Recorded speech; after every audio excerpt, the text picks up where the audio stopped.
Goth Girl hypnosis, a debilitating condition affecting millions of men worldwide where you remove all reasoning skills and ignore obvious red flags in pursuit of a goth girlfriend. And as one of these men, let me just say that we gotta stop this, bruh. Dating a goth girl is basically duct taping a stick of dynamite to your meat and praying for the right explosion. The first thing you gotta understand is most goth girls don't look like this. They look more like this. The goth subculture is literally based on being a fringe outsider. That mentality isn't exactly gonna appeal to the most attractive, popular girl. You're not born goth. Either society rejects you or you reject society and you start wearing black eyeliner and talk about flesh a lot for some reason. So whenever you do see a really hot goth girl, what you have to understand is for someone this attractive to start rejecting society and wearing fishnets, she's probably dealing with stuff that you're not ready for. A hot, crazy goth girl is basically a recipe for a gone girl. Now, you might be saying, Rowdy, you don't get it. The fact that she's hot and crazy is the appeal. And listen, if you want to be dominated, I don't judge, you do you, but one day you're calling her mommy and the next you're on all fours and she's getting the strap.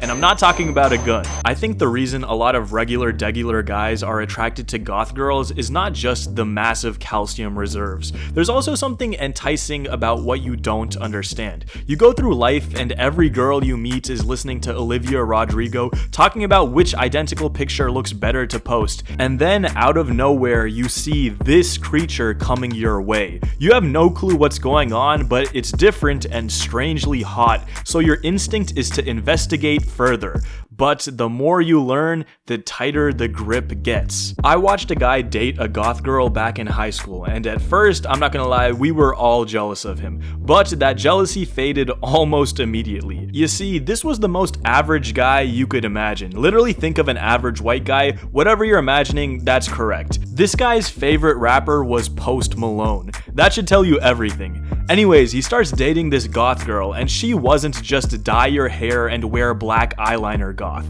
She was trench coat and fishnet leggings goth. Within a week of the relationship, bro's blonde hair was black and so was his nails. A month into the relationship, he had stopped smiling entirely, and no joke, he started bringing a cane with a skull on top of it to school every day.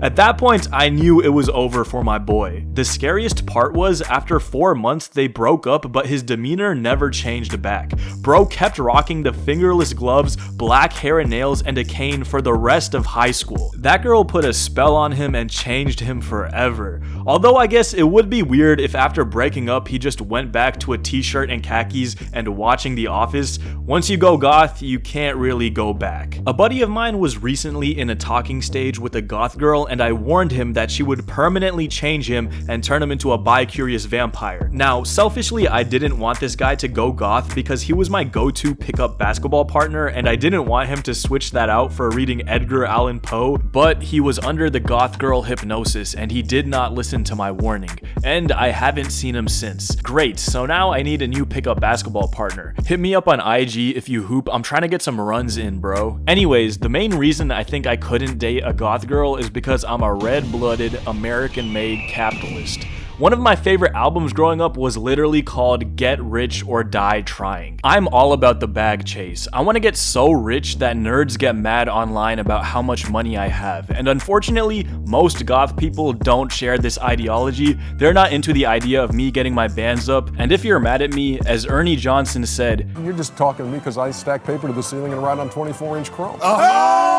So if there are any free market supporting goth girls out there, follow me on Instagram and send me a DM. I'm posting there once we hit 50,000 subscribers.